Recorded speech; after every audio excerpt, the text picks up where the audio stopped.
welcome. Good. Hello there, Clobberers. I got a little bit more spring in my steps than I did this past couple of times. Good to see you all. Welcome to Clobberin Times Monday Night Mark C. Comics Talk. That'd be issue number, well, on YouTube, 343, but 1,043 overall. This getting out of the month of April, which is the month of this show's birth in 2009. Wow, that's how long. 13. Did I get that right? 13 years? Yeah. 13 long years. Crap. And it was just this week, actually. I forgot my own damn anniversary.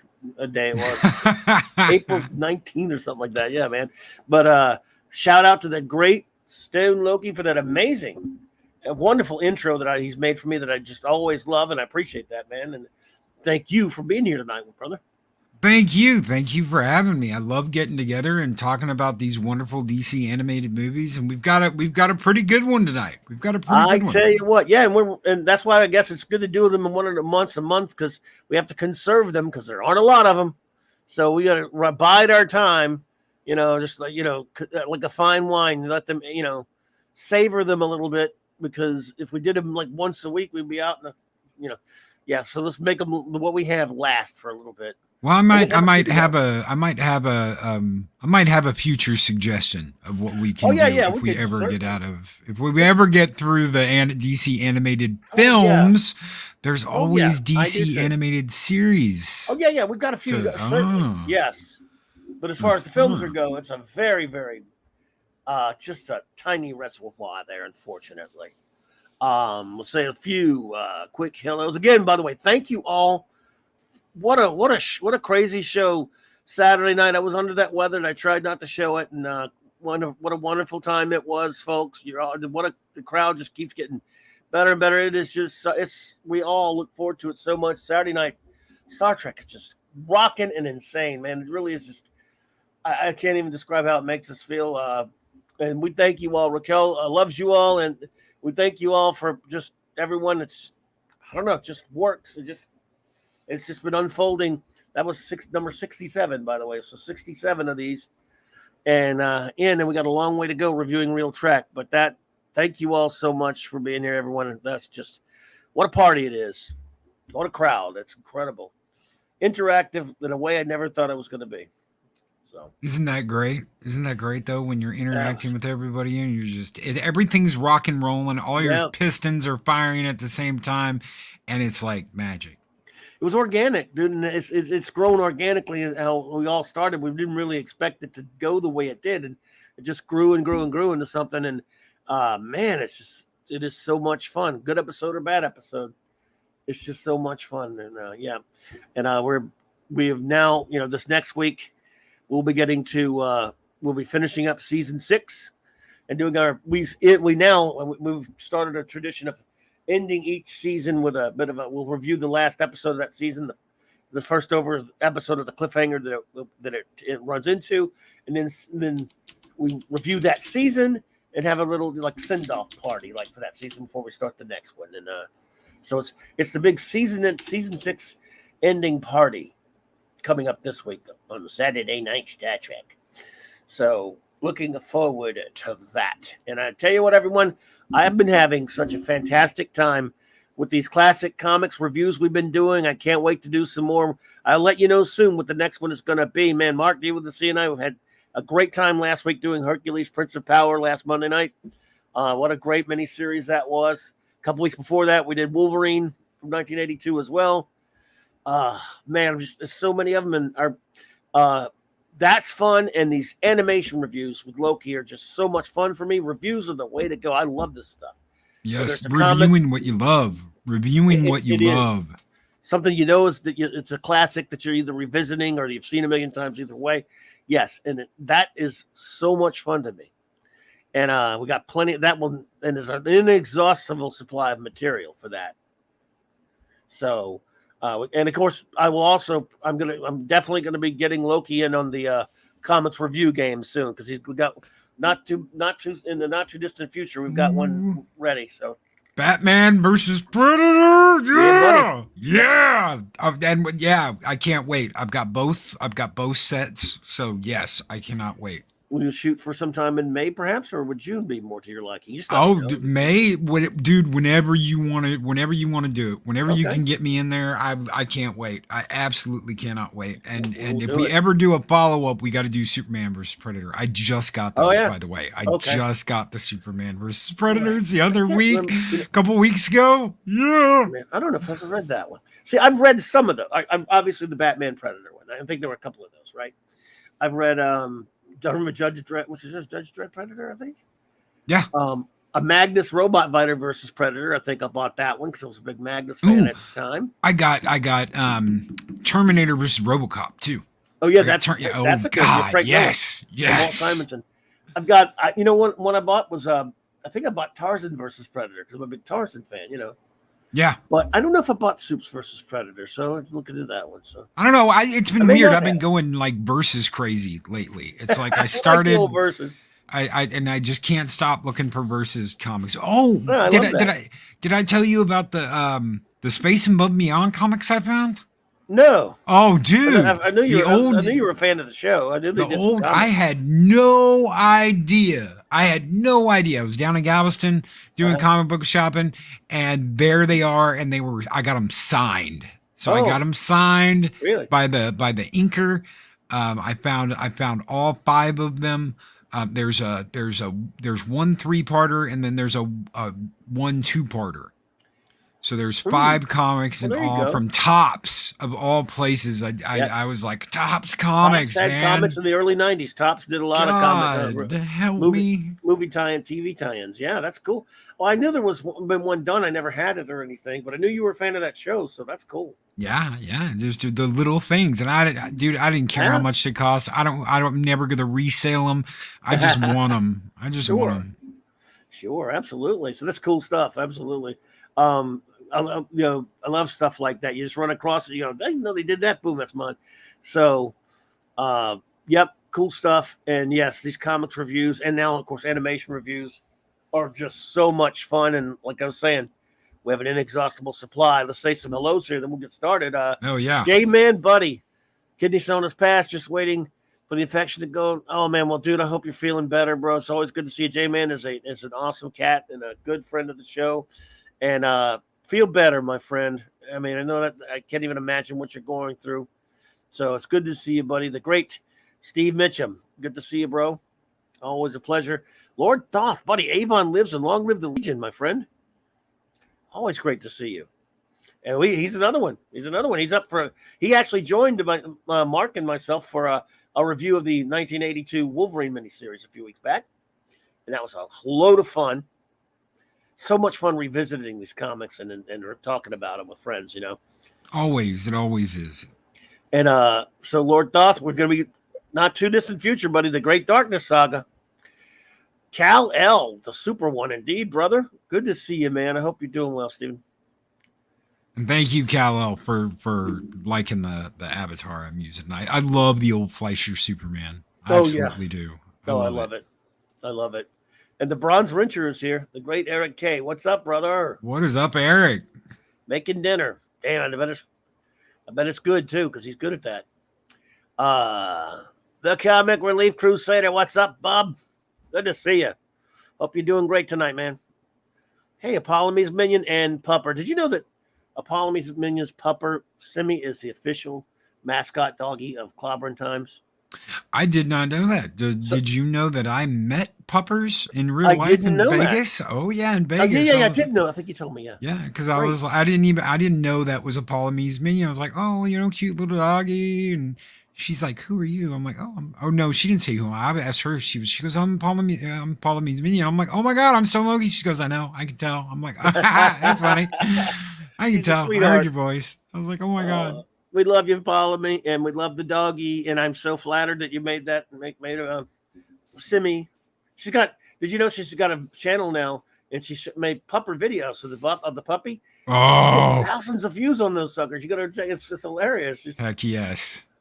I love it. Yes, I'm gonna be putting up. I'm putting up video of Harley really soon. Harley is our little kitty cat. Oh, okay, cool.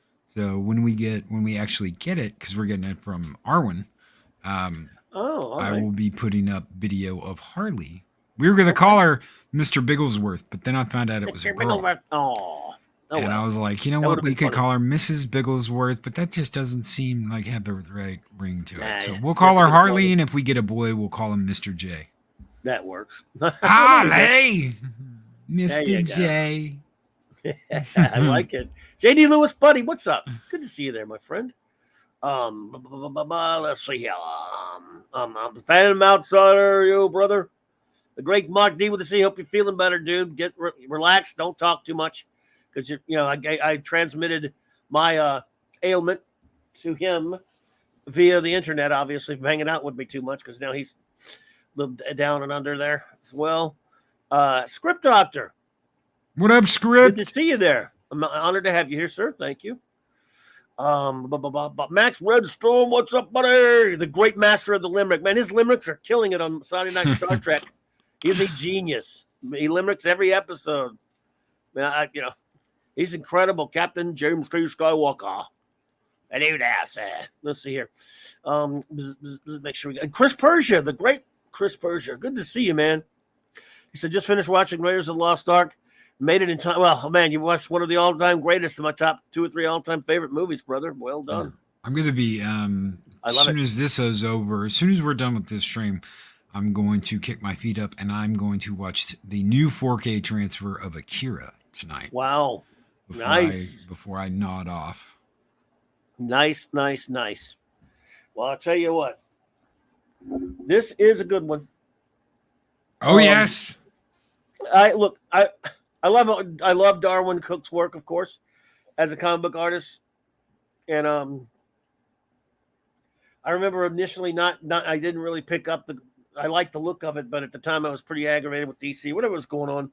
I didn't pick up the New Frontier comic back at first, and then later checked it out. Yes, and it's a great comic. I mean, in this comic, again, if this animated film has anything in common with the other animated film adaptations, it's that as good as it is, there's so much from the comic that is not there that they can't put there. Yep. They're limited for time.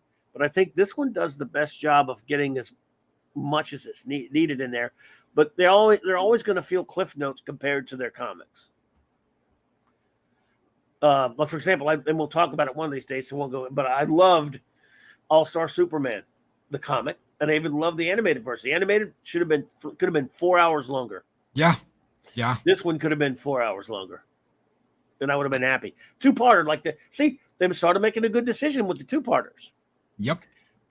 If you do it wrong, right. Just the wrong decade. Right, exactly. Wrong decade to do it in. Now there are things in this film that we'll get to that I actually hate, and they're carried over from the comic book. So just say the film story. This is the same thing. There's certain thing in there that really only one thing, and we'll talk about it. The rest I love, including the art style, the art itself. And for those who don't know, just briefly, this is a DC universe that starts. Put it to you like this: it kind of starts at the outset of the Silver Age, like a Silver Age Earth 1, coming off of a crisis combined Earth. In other words, there's no Earth 1 or Earth 2 here. There is a mention of the Golden Age superheroes without mentioning. They only mention one in the movie. That I needed to ask a question about, because there are some things I do not know, because I just haven't read a lot of the very old comics. There are holes in my defense screen as far as my knowledge of comic book goes. Me too. They bring up Superman and Wonder Woman bring up the Justice Society. Right, exactly. And it almost sounded like the government had gone after the Justice Society. They did. And that was done, well, put it to you like this. It was done in real life to comic books. It's funny, I was on the show last night talking about somewhere. I forget where it was now. This was done to comic books for real in the congressional witch hunts of the 50s, the Frederick Wortham hearings and stuff like that. So, but there was an Elseworld series, and in some comics they later down the road, there was in one in particular, an Elseworld series called Golden Age by James Robinson and Paul Smith, which was very good. Deals with, it's not the first one, but it's the one that I'm just mentioning it as an aside. It deals with congressional witch hunts, a la similar to what Moore talked about with the Minutemen and Watchmen, whereas the government went after the Justice Society and made them all resign and quit and all that stuff and broke them up. This New Frontier sort of proceeds from that angle. From hello there, Dave. Good to see you. It proceeds from, it starts at a time where the JSA has been disbanded. He even mentions, talking to Wonder Woman here, that what Our Man was killed. Yes. But aside from that slight mention, they don't go into the comic has more. But still, this is about starting the Silver Age and starting it in real time. In other words, Wonder Woman and Superman have been around a little bit longer, but they don't age as much. It seems like, in other words, they're starting the. Obviously, they bet by the time this thing concludes, Batman's been around a good while. Yeah. These two have been around a good while, but there's no Justice League yet. This is the forming of. This is sort of an Elseworlds take on the forming of the Justice League by Darwin Cook, the late Darwin Cook, whom we lost, unfortunately. Great artist, good writer. Again, some of his art's just amazing. I mean, I love his. Can you call it a neo-retro style? I don't know what you want to call it. It is a retro look to it, but a very attractive one. He redesigns the costumes. I mean, as you can see, he lets Superman stay in something very close to the very reminiscent of the one you have on your avatar, yes. the Fleischer outfit, which I love. I love that he did that. Wonder Woman looks closer. I mean, it's to her closer to her, not exactly like it, but a lot closer to her, original Sensation Comics uniforms earlier than outfit. But they've known. I love how the fact that they don't bother going into depth about explaining who they are. You just know that they've just been around a while, and that's that. You don't need to do any world building. No, you just started out day one. And exactly. And the thing is, you have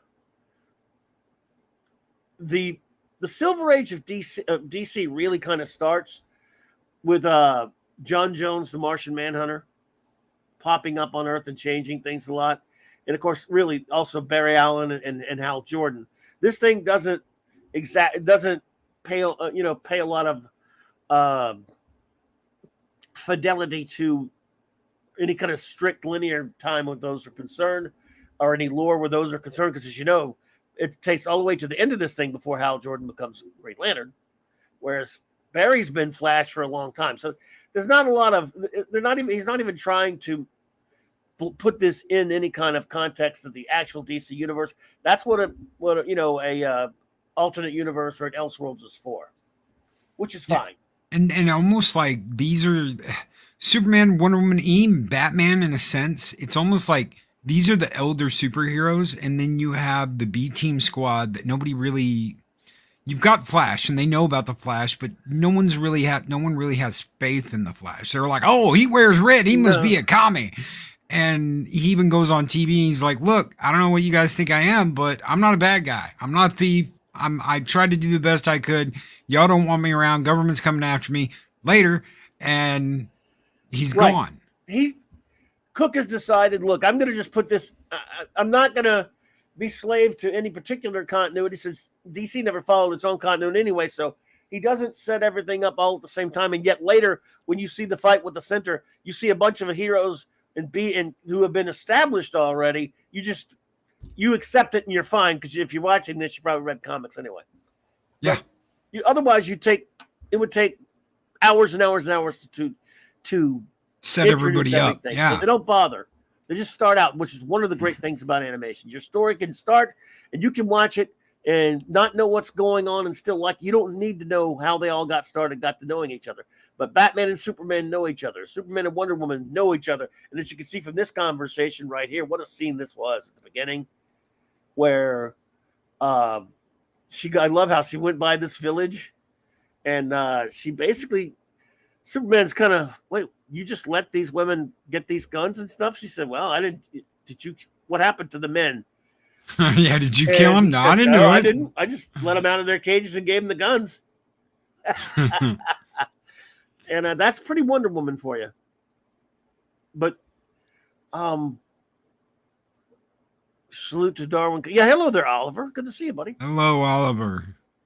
Yeah, Darwin did a fabulous job with the story. He said it set it to take place along the lines of human history, and I think he did a really good job with that. But John Jones accidentally gets trapped, taken from Mars to Earth by Dr. What's his name? I always forget the guy's name. And it was an accident, and he scares him to death. And some of that stuff with John Jones, again, that's right. All this. I love the cop stuff. Right out of the comic. I always love when Martian Manhunter becomes a cop, and he's like on the beat with other cops, and they're like, "How do you know that? Oh, you got a fortune teller for a girlfriend." He's like, "Yeah, that's it." He sat there watching the TV, and I love the scene where they show him, and that's from canon, that's from comics, where he started absorbing information from the TV, and later, when he's, it moves. This thing moves time up. It's not like just a couple of days. This thing takes place over a long period of time. 2 years. 2 years. I think at towards the end, because when they're explaining what is going on to Hal, when they were talking about Martians 2 years ago, Martians landed. That was right. John. It's been a couple of years, and I love little bitty things that are only for sickos like me. For example, John's partner in that scene at the beginning is Slam Bradley. And Slam Bradley, of course, is the first real detective at DC Comics, in Detective Comics before Superman ever appeared. Jerry Siegel and Joe Shuster, I think you know those names, created him. Oh, yeah. And that's his partner. I thought that was kind of cool that was his partner. I love that we get to see Batman looking the way he does at first. I love every bit of character stuff in this thing, save one, really aggravates me. Now go ahead and tackle it, and so we'll get it out of the way. Hal Jordan. Yes. Look, David Boreanaz is fine as the voice and all that stuff.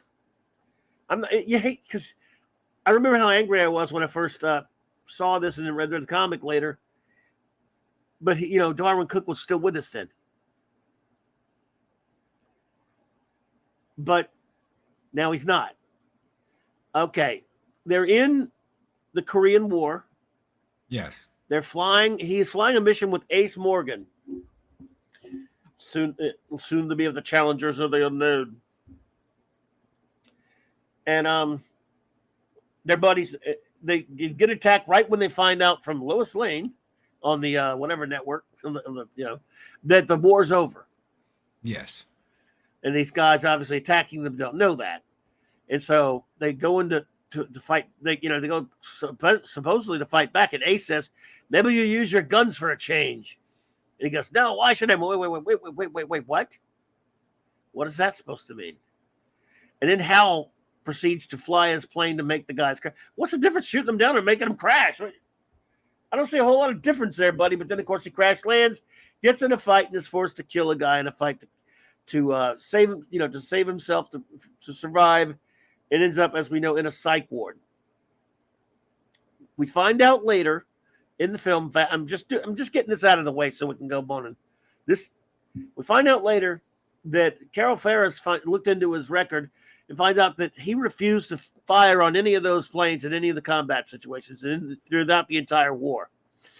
Okay, and I talked about this a little bit before. I'm certainly no veteran myself, unfortunately, but I know many wonderful veterans.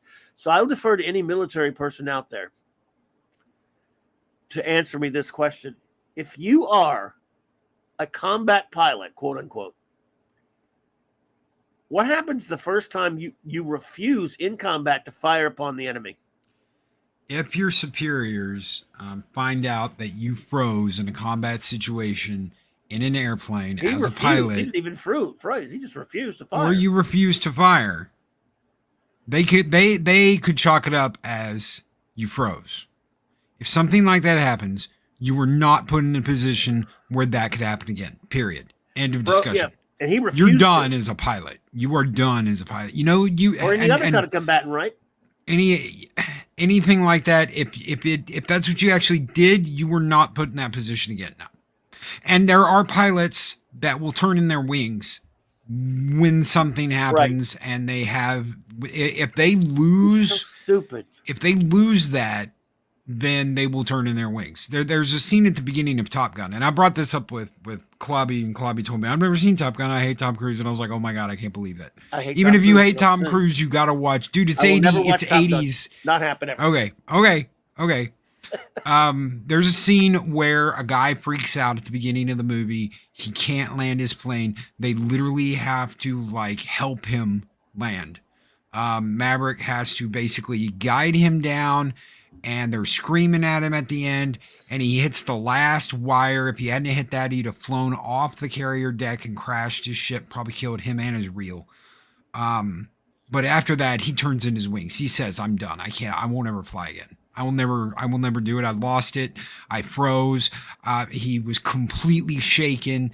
And even after the incident, when he's in the captain's quarters, he tells him, I've completely lost my edge. I'm done. I can't ever. I'm never going to be in a fighter jet ever again. And that guy wasn't intentionally deciding not to fight in the war. I mean, and by the way, it's one thing if you are a pacifist and you don't go into the war, fine. But if you join the military and you become a fighter pilot and you fly combat missions and refuse to fight,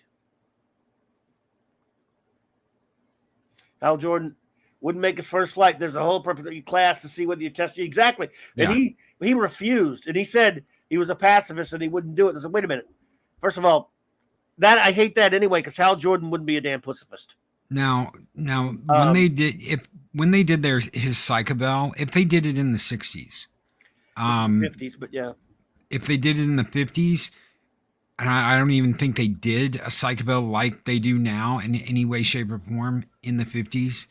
But they'll do a psych eval now, and they can pretty much tell whether you're going to cave under pressure or before they ever train you, because they don't want to spend all the money training you. But see, he's not even caving under pressure. He's like, he was showing, he was flippant. He was flying, he easily causes the other plane to crash by messing with him. So he showed no reluctance to fly out there, and yet he won't fire his weapons in a combat situation. That's my point about this, is it's so detached from I know it's a comic book, and I know it's a cartoon, but I don't care what year. I don't care if it was the 50s or the 20s.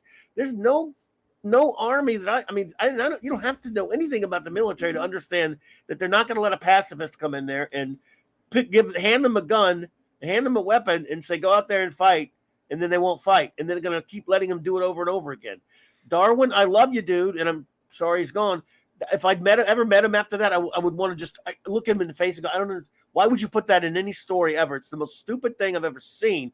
Bad enough that you're doing it to a great character like Hal Jordan, but that's stupid in any story. I don't care if it's Hal Jordan, whoever. That makes no sense. By not engaging the enemy, he is essentially putting his wingman's life in danger. So it just makes no sense. So I just wanted to get that out there, just because that's the one thing in this movie comic that makes me want to hurl every time. It does not compute. It just is so stupid. But other than that, this movie is so good. I'm going to pass on. I'm just saying I passed that one, but every time I watch it, Loki, it just drives me insane, man. I completely understand.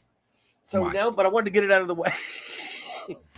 So anyway, it's a marvelous film other than that, folks. Or more like a DC's film after that, I should say. Basically, this being called the Center is this crazy otherworldly, like almost landmass, if you will, life form that is possessed. I thought it looked kind of like a clamshell. It was like a clamshell thing, a Lovecraftian type of a spooky with a spook. Is heading for Earth, and I mean it has been for a long time, to take over, and to, of course, for some reason, has a big time fear of the human race. And they never explained that right in this movie either. Why? No, No, it's in the comic, but it's been so long since I read the damn thing, and I plan to do a deep dive on the comic again soon. But it wants to basically, if I remember, it's in the comic. Maybe it's not. It's been like only 10 years more. Anyway, so it wants to wipe. It's sort of embedding itself in human society. It has the psychic abilities to. It's creating fear. It's creating a lot of problems that are happening it is Eldritch. It is Eldritch. It is Eldritch by design. Yeah. So it is Eldritch by design. Sentient island. Buried within Earth. That is right. Yeah, sentient island. Yeah, that is correct, script doctor. But yeah. So anyway, anywho, it is it's pretty much meddling in human society, causing a lot of problems, a lot of trouble. In the meantime, a lot of DC lore is fiddled with here. That's fun to watch. Again, you've got John Jones coming up and becoming part of society, looking for all these clues, trying to Hal Jordan's trying to get his life back in order now that he's out of the military and he's out of the psych ward, and he's trying to become a pilot at Ferris Aircraft, and although he didn't know it at the time. And we get a nice battle of the Flash with Captain Cold. That's a great scene. They never call him Captain Cold. No, they never call him that. Not even Leonard Snark. I always, not even Leonard Snark. I always liked Snark. I always did. And they didn't even call him that. He's one of those villains that you're like, you know what? I kind of like him. Yeah. I like him the way he is. And, you never really tell anybody about that because Neil Patrick Harris does a good job of Barry Allen, though. Yeah, and he fights him in Vegas. That's a cool scene, though. Oh yeah. You get a couple of nice flash bits, obviously, but I think one of my favorite bits is where as the story's starting slowly to progress along, was when John Jones he's in Gotham. He and Slam Bradley find Batman fighting a bunch of cultists. What a great scene this is right here, where this cult is about to sacrifice this little boy. And they slow-mo it while he's like jumping up, kicking everybody. They slow-mo it when John sees him like, who is this? Yeah. I mean, everybody knows who Batman is. You think, but it's like, wow. And it's interesting. You got this fight going on, and they manage to save the kid, but John accidentally causes a fire, and we all know what fire does to Martians. Fire. So, a penny to bring you to your knees. We're gonna address that one. I'll get to that. But I love the scene where they take the kid off the hook, and he runs into the kid sees Batman like real quickly. He gets a glance and gets scared. And if you notice that Batman's taken aback by this. He didn't mean this. He didn't want to scare the kid. You're scaring the kid, And that says something to Batman that will be addressed later. But Batman, being Batman, figures out he doesn't know for sure, but he does sort of figure out what John is. And this exchange, when he trusts him, because they're starting to get clues of what's going on with the center thing. John's been investigating it, so is Batman. And then you have this great exchange right here, where Batman, says to him, and one other thing, I'm not sure what you are or where you come from, but my instincts tell me you're to be trusted. Make no mistake. I have a $70,000 sliver of radioactive meteor to stop the one in Metropolis. With you, all I need is a penny for a book of matches. That's right. That's right. Batman. And it's just so badass. That's incredible. And it's just one of the coolest scenes. A little bit later, as time progresses, of course, Martian Manhunter learns through a witness and like some guy goes nuts who happens to have information on the Mars plot, which is, of course, the government under the King Faraday. And again, all these characters are from different DC comics, which is so cool. I wish I hadn't had time to get a bunch of pictures collected so I can rightfully, reflect everything that happens in the story. So I apologize, everyone. But they have King Faraday in this story. He's running this secret trip to Mars idea with, of course, Carol Ferris and Ferris Aircraft. And they bring in Hal Jordan to fly the trip along with Rick Flag because they tell him about the Martian. Well, later, before they can leave to go on the mission,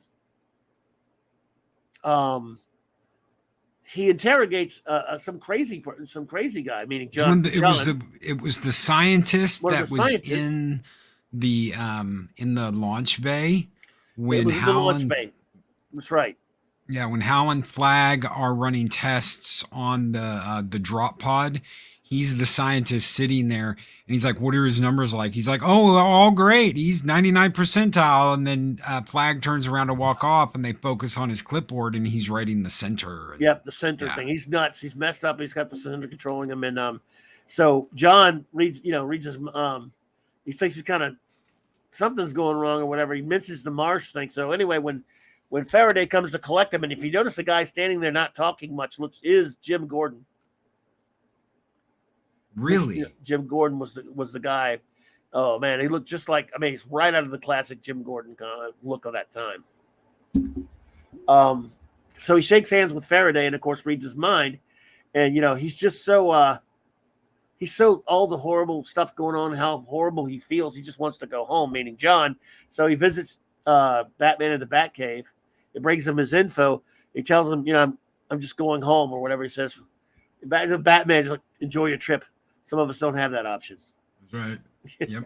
Well, at first he was like, how did you find me? And he's like, oh, it's what I do. That's my job. He's a detective too. So, but Batman's not really shaken by the fact that an invisible man just walked into the Batcave. Oh no. He doesn't care. And I love the scene later when Superman goes to Batman and when he first meets Robin. Yes. And he says, he says, you with a kid's sidekick? Your new look now. What is that? And he goes, I got into this business to scare criminals, not children. And it showed the kind of the effect that earlier experience had on him. So, a lot of time's going by here, or a good bit of time. So John goes to the desert to find, to follow Faraday out there. They're out in Axamandabear. Good to see you. And he wants to hitch a ride, obviously, to go to Mars. But they stop him. And then it kind of affects the ship or whatever. So they get out into space. And Flag ends up, they need to land. They need to crash land. Something happens, and Hal wants to crash land. Well, Flag says, "No, we got to blow this thing up because we got all these weapons and all this stuff on it." And of course, Hal is pissed that there are weapons on board. Why wouldn't there be weapons? You gotta. It's just that. You're going to Mars to fight Martians. What do you think's on the ship? He thought they were just going to go say hello. I don't understand pansies like this. But anyway, so nevertheless, it's still very Hal Jordan to want to land the thing. He said, weapons or not, I can land this sucker. Well, of course, Rick Flag fights him. He knocks him out, but it messes the ship up, and they're not going to make it. And, of course, I like when they got on the red phone, although it wasn't Batman, calling the big guy. Superman comes up and gets him out of there. And just great, beautiful animation throughout this whole thing. It's just incredible. I love it. I can look at it all day. And he rescues Hal, but they can't save Rick Flag, unfortunately. So Hal again gets Carol Ferris was pissed because she didn't know there were weapons on there either. She smashed the crap out of King Faraday. But so after this, the friendship of Bond develops between John Jones and King Faraday, because Superman says, look, with his powers, he could have got here anytime he wanted to. Yeah, he could have left whenever he wanted to. You think he's in there because he's trapped? No. Could have got out. He could have got out. And this is the point where the film sort of shifts a little bit and the center makes itself known again. They don't have a whole lot of time in these movies. And we're just kind of chunking it up here. We're throwing chunks at you. There's a lot more to this. A lot of great scenes. So before we go further than that, are there any other scenes before this point that stand out for you?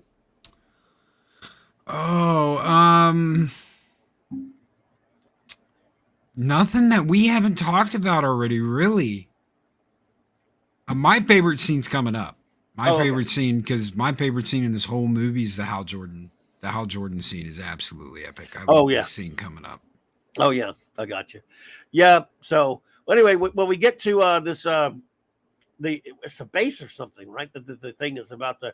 Well, actually, it destroys Paradise Island or attacks Paradise Island first. And yes, I don't like saying Themyscira.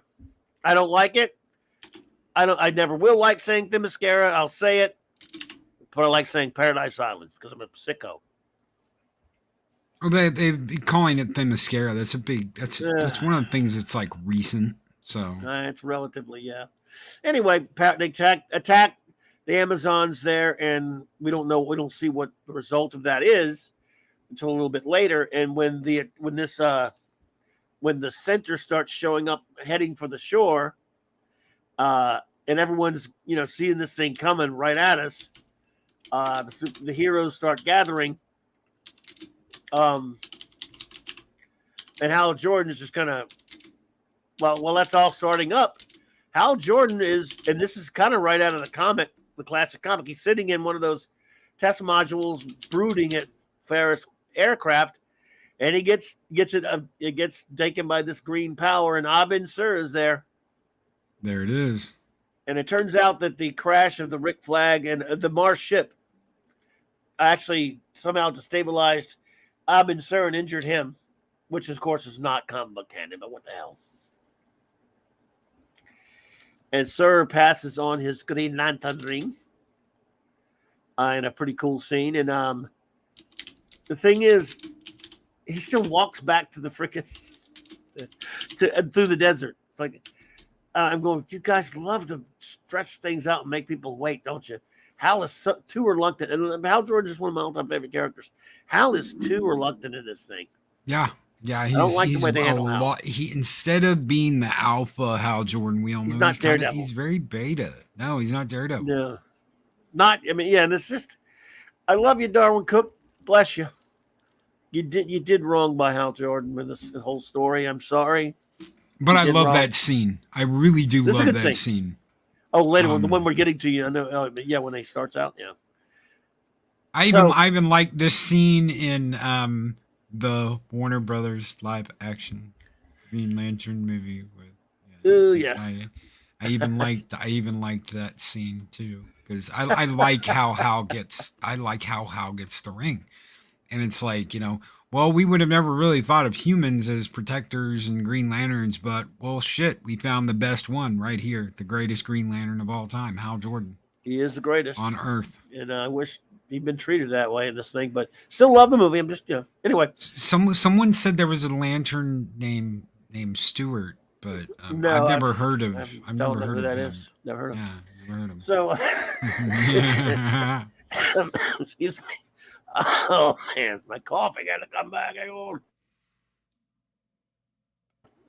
Sorry about that. It's all right, brother. So, anyway, the center's moving in, and the heroes are gathering, and Hal sees it on the TV in the desert diner thingy, and decides he goes to see Carol. They have it out, but he decides he's got to go and join everyone else, and it's just this terrific. You start seeing, first of all, a lot of golden and silver agey looking heroes. You see the Blackhawks, you see Green Arrow, you see the Challengers of the Unknown. They have Ray Palmer in this one. I mean, he's not the Atom or anything because he hasn't perfected his Atom powers yet, and that's what they're planning. They're going to use Ray Palmer's. Oh, look, there's Adam Strange up there. They're going to use Ray Palmer's attempt at shrinking Ray, which doesn't work, which disintegrates anything it shrinks. They're going to penetrate the center, and they need somebody to fly into it. As you can see the girl with the red hair right there. She's a challenger. And for a minute, Loki had no idea about that. So for a minute, I was like, "Oh my God, there's a redheaded girl, and then there's a redheaded kid with an eye patch. Are those the Wonder Twins?" You never know. They could have brought them back. They've been very young though. Actually, they wouldn't have been born yet anyway. So the anyway, so they have a lot of classic heroes, which is so much. Again, when you love DC Comics lore like I do, it's just a treat to see these characters even for a second. Seeing the Blackhawks, seeing Green Arrow. That was kind of a surprise. No Shazam. I saw Shazam on your main thumbnail, and I was like, I didn't see Shazam. I didn't see Shazam. No Shazam. No Supergirl. No none of that. They were all cut out. Yeah, no, yeah. This is yep. He's not in there. At least not in this for some reason. You're right. And let's see. You got Adam Strange, who they got to show a little bit. So anyway, so they're mounting their plan, and again, it's Batman who brings the solution. Of course, bringing Ray Palmer, of course, and then you don't get to see Batman much. Batman's kind of out. He's just like, it's not. I mean, other than fighting pterodactyls and stuff, they've got to go basically clear a path for the two ships flown by Ace Morgan and Hal Jordan. Well, you had Superman. Superman was down. Superman's down. He's out. Wonder Woman's in bed until almost the very end of this battle, and Batman's barely to be seen. It's like they had this setup where it's like, well, you guys are going to be the leaders of this group, and then they took the leaders out, and it was like all B team. Yes, and Oliver, that's a good call. That's right. How King Faraday said, "All you remember today there are no Democrats." And he also said, "No Republicans, no hawks, no doves, just the naked simplicity of an absolute mankind's survival." Yeah, that was so good. This thing is, it's just so inspiring. Yeah, I know. I would love to have seen Captain Comet. God, that would have been perfect. Phantom Outsider, that would have been great. Unless he snuck in there and I didn't see him. Anyway, so yeah, Superman takes the first punch. He comes in. He's the first salvo. Then everybody comes in with the Batman and Green Arrow and the Blackhawks and all these other fighters and stuff like that. And even Adam Strange flying around fighting him, which was cool to see. I love Adam Strange. King Faraday and, of course, John and the other ones. By the way, we should mention, before Superman goes to the attack, Wonder Woman shows up all bloodied in her. That was such a cool scene, by the way, when she shows up in the invisible jet, which you could only see because of the blood. Yeah, you can only see it because of blood, because there was blood in the cockpit. Yeah, it was messed up. And that's a cool scene right there. Then you, so the wackiness ensues with the big battle. And on land, pterodactyls and monsters, the big one that they thought was dead, bursts open with a bunch of little ones coming out. And damn, it's brutal what happened to King Faraday. And, John can't help him because of the fire. I knew as soon as that tentacle grabbed him, I was like, he's going down. He went out in a blaze of glory. He did. He went out like a boss, is what he did. That was badass. And so John again, just his mind is being blasted by the Cinder basically because of his telepathic abilities. Wonder Woman comes and tries to help him. Then it's up to Flash. Once they get that thing open, and boy, Hal and Ace are flying through the middle of that thing, and they're seeing just their minds going nuts. It's just messing with their heads with the psychic abilities and stuff. And eventually, the Guardians of the universe come to Hal Jordan and said, "Look, dumbass, it's time to put your damn ring on. That's it. I mean, this is it. They don't want the damn thing to destroy Earth either. So you're there for a reason, stupid. Put your ring on." And so you may proceed, because I know you really love that scene when he becomes Green Lantern. So the monsters are basically all around them, and they're basically going to crush them and either absorb them, eat them, whatever they're going to do. Right. Hal is literally like in a cocoon of monster. It's surrounded him.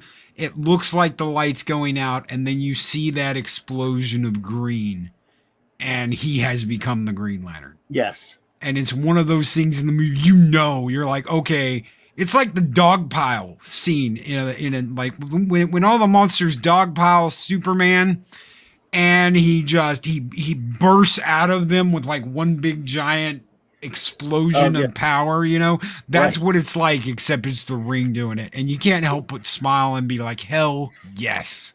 Yeah, absolutely. It's a powerful scene. It's fun. You finally get to see Green Lantern do something, which you've been waiting the whole movie to see it. Let's be honest. Yeah. And so that's pretty cool. Now looks like they've got a chance.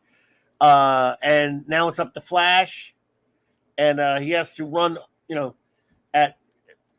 in fact, it was again. This is Batman's idea because with Superman gone, they said no one could do it. You know, we don't have any chance to get those things all over. You know, the center, and Batman says, "Yes, we do." And he looked over at Flash. You know, so damn straight. Flash has to run. By the way, tell that horrible monster of a person that we love, actually, Mexican Iron Man, that Flash was a big hero in this one. He hates Flash. But it wasn't Flash though, because as Iris West says in the CW series, Barry Allen is not the Flash. To hell with that crap. They are the Flash. That's why that show is not the freaking Flash. Barry Allen is the greatest of all Flashes. Yes, sorry, I had to tease Clobby. I had to tease him just a little bit, guys. You got that from Mexican Iron Man. I have to. I think Barry. I think Barry's great. I also like Jay Garrett. I never really was into Wally West. I never read a lot of Wally West. He's Kid Flash to me. Yeah. So it's like Barry. There's Barry Allen and there's Jay Garrett. And then, you know, there's whatever. Same here. So Flash, of course, gets, runs all over the thing and finally gets, but then gets, blasted, falls and gets knocked into the drink or something. And he goes down, he goes into the water. I think, I think Wonder Woman saves him. Simply Steve, what's up, dude? Good to see you. So, they end up winning this big battle, this epic battle with the Center, and they think at a lot of great costs. Hello there, Six. Oh, the lovely Six is here. Six! Look at you. Hey, good to see you there. But yeah, you think Superman's gone. You think that Wonder Woman's been gravely injured. Batman's nowhere to be found. And then, it's like, yeah. Lois I do not agree with the way they did Superman in this. I really don't. And I understand that it's something very similar. It's like this is what happens in the comic.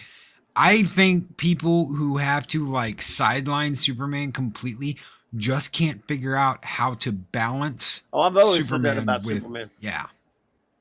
You got to have a balance. At least it wasn't characterization destruction like they did to Hal Jordan. So, yeah. I mean, it was just that they knocked him out so they could have everybody else get to do something, I guess. But, you could have found other ways to handle that. But, yeah, so anyway, they beat him, though. They win the day. And Lois is, of course, trying to be a stiff upper lip about it, but she finally just breaks down. She thinks he's dead. Everyone thinks Superman is dead.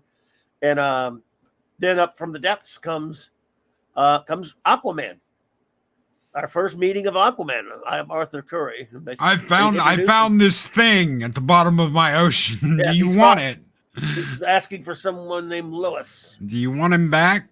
He brings Superman back, and I thought that was pretty cool. And of course, the heroes all there he is, and he looks the way Aquaman should look. Wow. Why is wait a minute? Why is Wonder Woman like embracing Flash like that? It's like she's picking him up like a little kid, and she's like Flash should have like his legs wrapped around her or some shit, and she's holding him up. That's the weirdest. I didn't even notice that when I was watching that. Why is she holding him like frame? I don't know. I'm afraid even I just don't know. But it ends. I mean, go ahead. And Batman right there looks so much like he's uncomfortable. Yeah. But the mask, that mask is so like that mask is so 50s, 60s cheese right there. Oh, that's what I love. Perfect. I love it. I love the art. I love how it looks. Then you have a really great, glorious ending. Flash gets the medal from the president, and they got a guy doing. I tell you what, when they did that John F. Kennedy speech, I had goosebumps. I was like, I know it's not him, but by God, it sounds like him. It sounds enough like him that you get some goosebumps, man. It was, he did a really good job with the voice, with that. My fellow Americans. Yep. We go not unto the darkness, but to the dawn. You're like, oh my God, it's Kennedy. It's Kennedy. It is. Holy and shit. You see all these wonderful images of things to come, such as the younger superheroes who will be showing up into the Silver Age. I love this shot there. And you have Black Canary, and you have the Teen Titans, and you almost want to add that when they show that. You almost want to add when he's like, "We do not go blindly into the light," or whatever he says. You want to be saying, not because it is easy, but because it is hard. Yes, because it is hard. Because it is hard. Oh my God! So it is. We made it seem very short, actually, and even though it is. There's a lot more to it than that. We're just giving like a bit of a thumbnail type of review here, even though we tell you everything that happened. But I mean, this is not like, see, on the comic book review shows, I show you every page. You can't do it with an animation. You get in trouble. No, yeah. So you just got to show bits and little pictures here and there. So we're not doing it justice in terms of the scope, the beautiful, just the beautiful visuals. The animation is spectacular. It's gorgeous. Hey, okay, Max, take care, bro. Max, thank you for coming, brother. Thank you. Thank you for being here, Max. You take care, man. So this, I highly recommend this if you like just fun superhero animated adventures and that look really good. Again, in spite of the one thing that I did bitch about, it's just top notch. There's this thing about this, and it concerns the very beginning of the movie mostly. And it's a very, you had mentioned Miller's work on Watchmen and the Minutemen. You mean more so on Watchmen? Yes. Yeah, what did I say? You said Miller, but that's fine. No, yeah. There's this thing where should superheroes fight a war? Pop culture Republic. And I don't think they should. I think that's something Superman should stay out of. Superman should never, ever be used as a tool of the U.S. government to fight a war. Oh, Superman's gone off to fight the Russians on some island. No, that is not what he does. Superman does not get in the way of mortal bullshit. He is there to protect the planet, to protect the people on the planet, not to fight a war for any government. Well, that was one of the interesting things about back then. When World War II was going on, superheroes had just been invented. No one knew it. There were no rules. And that's why I was thinking Miller, because when you get to Frank Miller's Dark Knight Returns, they've got Superman fighting a war and working for the government. Dude, I am an American. And I'm an American, would I want Superman fighting for America? Well, you know what, damn it, but that's not what Superman would do. Just because I'm like, hell yeah, raise the red, white, and blue, support America, da-da-da-da-da, truth, justice, the American way, it's his apple pie, Superman, you should be fighting for us. That's not what Superman is. That's not why Superman's there. That's not what Superman does. I don't want him controlled by the government now. But again, that's the whole point. More at the same time, Moore's Watchmen, which was around at the same time, Dr. Manhattan was controlled by the government, but that's what the whole point was. But yes, Superman, that was Miller having him controlled by the government, which is one of my many, many issues. I have a lot of problems with Miller's Dark Knight Returns. I've been very critical of it over the years. That's something I hated in it. But yeah. So why is Superman in Korea fighting? Well, at the beginning of this, he was checking on something. I don't know that he wasn't fighting. Okay. He wasn't. Okay. Just like Wonder Woman wasn't fighting either. She was just going. Oh, I just happened to be passing by this village. Yeah. Yeah, he was passing. He was doing stuff because that's when the war was over. He was helping people do things. So I don't think he was fighting them. But remember, in the early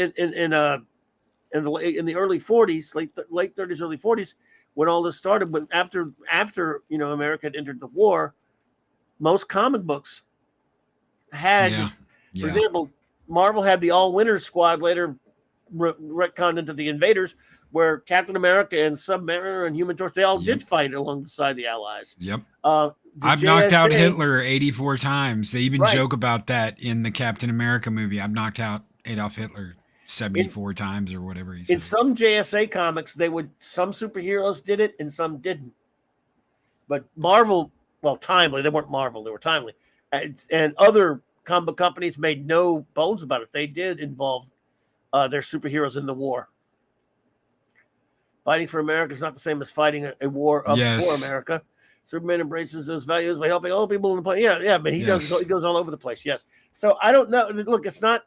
Now I can read the comic and tell you more when I go back and reread this comic. I haven't read in forever, but it's not really said in the movie that he was, what he was doing over there. Okay, cool. I don't think they said it at all.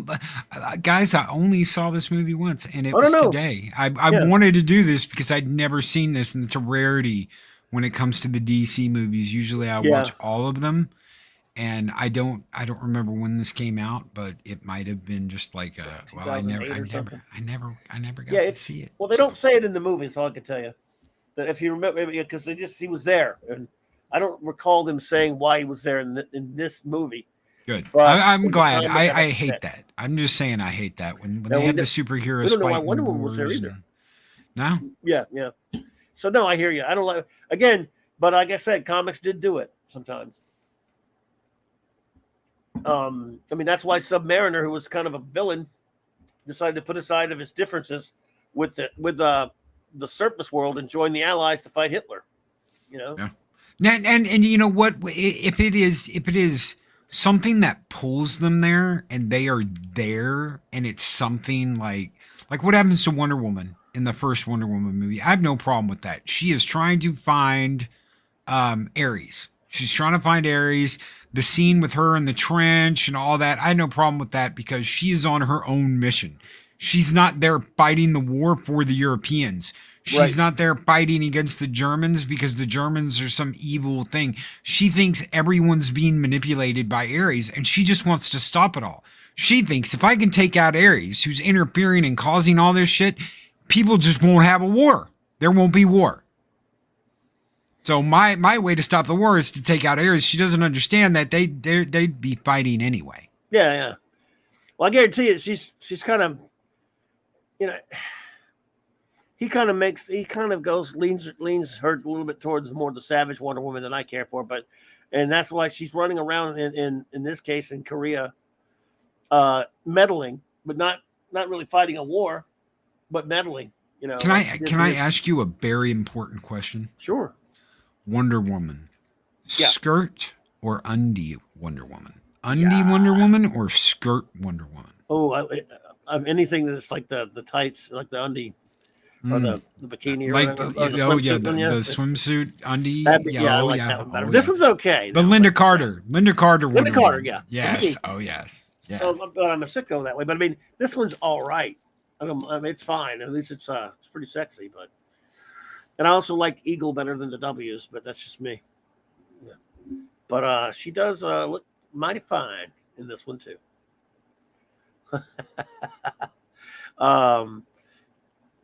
God, this is such a cool scene with Batman, and like we talked about earlier, when he's just in there by himself, just laying waste on these bitches.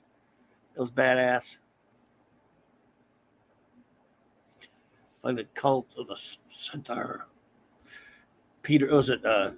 What's that guy? What's that guy? Keith David doing the voice of the Centaur, of course. Now, let's talk a little bit about some of the voices. It took me some getting used to Jeremy Sisto as Batman. Kyle MacLachlan is fine as Superman. Lucy Lawless does okay as Wonder Woman, I guess. But Jeremy, I don't know, man. It's Kevin Conroy. It's not Kevin Conroy. That's Brian. Yeah. We're so spoiled with I am vengeance, I am the knight, I am Batman, that when you don't hear that, you're like, it doesn't sound right. He was okay. I mean, he was trying. I mean, it's different. Like you said, I mean, could you imagine these lines by Kevin Conroy? Like, And one other thing. I'm not sure what you are or where you come from, but my instincts tell me to be trusted. Make no mistake, though. I have a $70,000 sliver of radioactive meteor to stuff to one of Metropolis. With you, all I need is a penny for a book of matches. Oh my God. That's fantastic. Yeah. Conroy with those lines would have rocked. You know, it's funny. I was watching the old Batman movies, and when you really think about it, God, who was in '89? I can't think of his name. I'm losing my mind. Keaton. Okay, Keaton was like, I made you, you made me first. It was like a whispery growl of, he didn't yell, he didn't scream, he wasn't, where are the other blah, blah, blah, blah, blah. He was just like, I made you, you made me first. You made me first. And it was just this whisper of badassness, and you're like, what happened to that? Because you don't get that at all. Well, you don't get that in the new Batman movie, The Batman. Oh, no. You don't get that in the Nolan trilogy. You don't get that after Keaton at all from anybody else. But all he had to do was just give this whispery growl, and Conroy's got the growl, but it's a lot more like sophisticated. I think because we got to hear it so much that it's like, that's Batman. Yeah. There is one worse Batman voice casting in one of the good DC movies, because it's a good one. There is one that's probably also as weird. In Batman Crisis on Two Earths, they got Billy Baldwin as Batman. Oh yeah, no. I mean, it didn't kill the movie or anything. It's just not. It's not Kevin Conroy or Dietrich Bader or some of those other guys, So Thank you, script. Thank you. I know it sucked. Fuck that. It sucked. When it was Brooke Shields was God. Was Carol Ferris. Let's see here. David Boreanaz. Hello there, Monkey Jeebus. David Boreanaz isn't a bad actor. Boreanaz gonna get. Yeah, he was good. He was fine. He was good as Hal Jordan. There were just other problems. But there's a line that he gave when he was doing Angel, where he said, he had his own little growly thing going. He said, there was a time where I'd rip your throat out with a smile on my face and a song in my heart. And I never forgot that, because of the way he put it and the way he said it. I'd rip your throat out right in front of you, and show it to you, waggle it in front of your face with a smile on my face and a song in my heart. I'm just like, God, dude, yes, all right. We use more of that badassness. No sparkly vampire bullshit out of him. Yep, I'm with you there. Kal-El says, I'm just going to say it. Just like the late, great Christopher Reeve is the definite live-action Superman for me.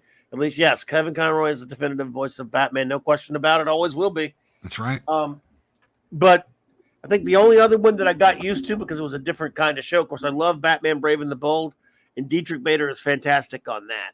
But no one will ever be the voice of the serious Bat in an animated or anything ever better than Kevin Conroy. It just can't happen. Even okay ones. And there's some okay ones, I guess. Some of the guys did some of the different movies, but no. Have you seen the remade trailer for the Batman? Oh yeah, with Adam West. I watched it yesterday. And oh my God, dude, I laughed my ass off.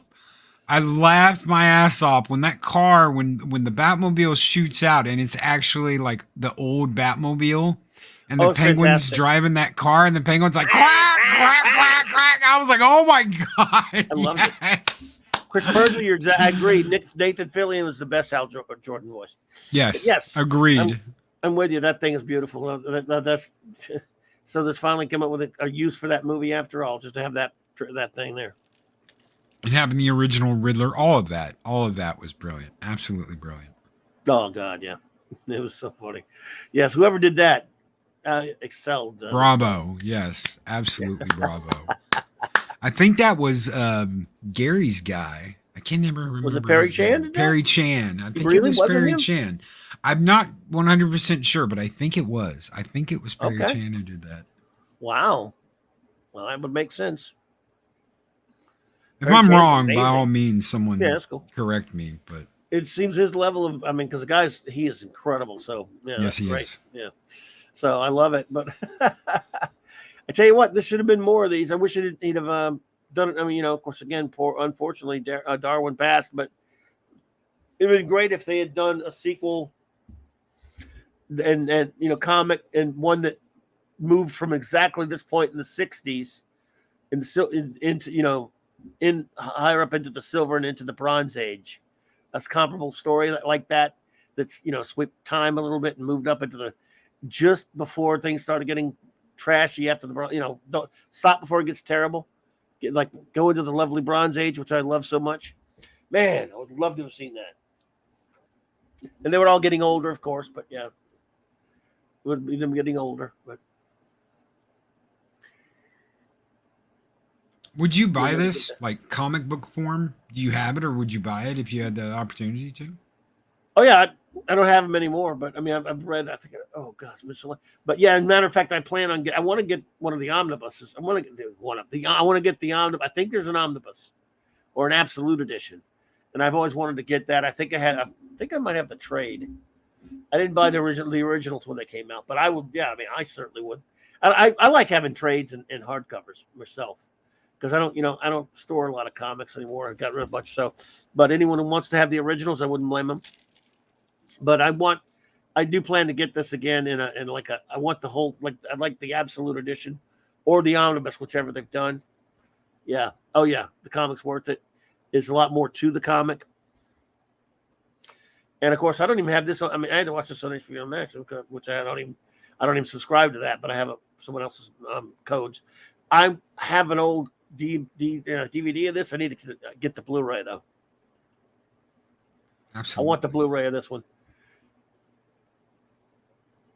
Clobberin, it was unforgettable to me in the Adam West Batman TV series as I laughed in the episode when the Penguin named the Batmobile the Birdmobile. Yep. His honor the Penguin, dishonored the Penguin. Quack, quack, quack, quack. He was obsessed with the Penguin and the Batmobile. I don't know what it is. Yeah. Yeah. I'll tell you what though. Yeah, this is again, it just wish we got so much more of it. That's the biggest crime, is there's not enough of it, man. Oh, Chris Persia's got it. The Adam West trailer for Miller's The Batman was done by the crew over at Corridor. Okay. Excellent. Thank you, Chris. Well, Perry Chan certainly is amazingly talented, so there you go. But, yes, he is. Anyone who has not seen this, there's the link. Do yourself a favor. It's a lot of fun. And check it out. God, I loved it. I was smiling the whole time. I was like, I would have so sat through 3 hours of this. I would have sat through 3 hours of that compared to that shit show we got. Oh yeah. Oh God, yeah. I would have sat through that. Again, no one's talking about that movie now, by the way. No one's talking about that movie. We all heard how great it was and how we all had to go see it, and then now no one's talking about it at all. I don't know, man. I've always been this way, but when you get old, even the older I get, when it comes to superheroes now, I just want to have fun. I mean, I don't mind some of the darker stuff. I mean, I was so into the deconstructionist stuff in the 80s and 90s when I was younger, though. I was in my early 20s and stuff. But now I want to watch stuff like this, the stuff like that they were reviewing here. I want my superheroes, and there's some dark stuff in this thing. Yeah, but it's heroic. That's right. For example, you could have Superman in a dark story. You just don't darken Superman. See, that is the things a lot of these idiot writers never understand. They want to darken. They think darkening the character is the same thing as doing a dark story. When you say don't do that to the character, they go, "Oh, you're just a pansy. You don't want to see any kind of dark story. You're just afraid to see any kind of story that has any kind of weight to it." No. You can you can put him through hell and back for all I care. That's right. It's a good story, but you don't darken the character and bring him down to your level because you asshole Hack Snyder. I'm looking at you, Hack Snyder and David Goyer, amongst other idiots. And he's not a god. I am sick and tired of this god thing they've got. He's not a god. He is fallible. He can be taken down. That's what I loved about the Death of Superman. I know me and you do not agree on that series, but the whole thing with that is Superman can be taken down. If you have someone strong enough, mean enough, he bloodied him over and over again. It was a bloody fight to the end. And Superman, he won, but he lost his life too. So no, I understand that. It was his sacrifice. And I understand people putting up a statue after that, but there's none of this God shit. None of this God shit. He is God, risen, all this bullshit. No.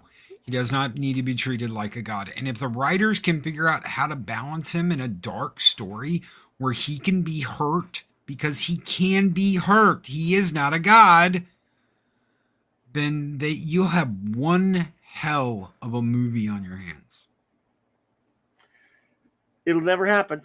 You'll never see Superman on a movie screen. Played live action or, well, hell, animated either, probably. Either way, you will not see him. I'm not talking about the Super Pets movie either, by the way, everyone. Maybe he'll be actually Superman on that thing. I'm just kidding. Anyway, you won't see him. You'll never see anything close to the real deal Superman ever again by any of these studios. And looking like this right here, whether it's live action or whatever, what have you, it's not possible. It's not possible because they won't let it be. Well, possible, yeah. It will not be happening, though, anytime ever in our lifetime again. It's over. And you know what? Superman's a comic book character to me. Yeah, I love Christopher Reeve, of course, and I love George Reeves' show, and I love cartoons, and I like seeing him in other mediums.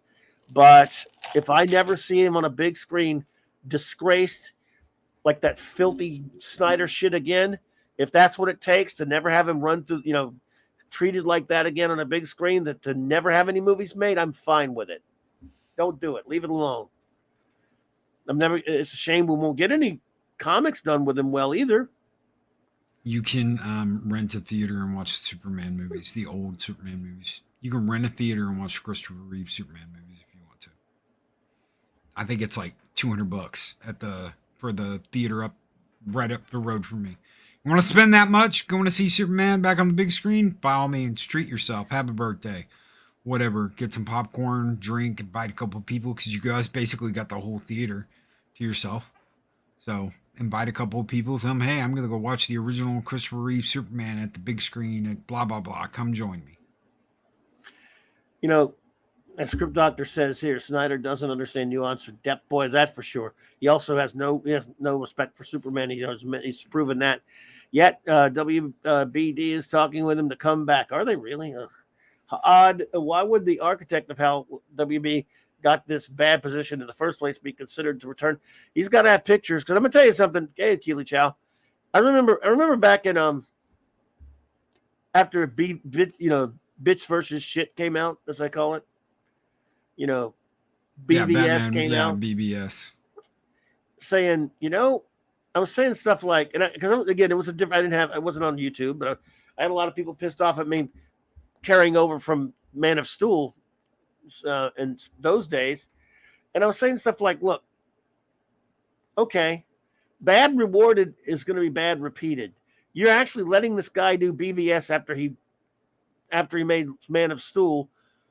But I was thinking, even that, they probably will, after this bombs, at least he'll be gone. Maybe they won't even let him do it. But they were already letting him do Justice League. That's before, he ended up being off the project, right?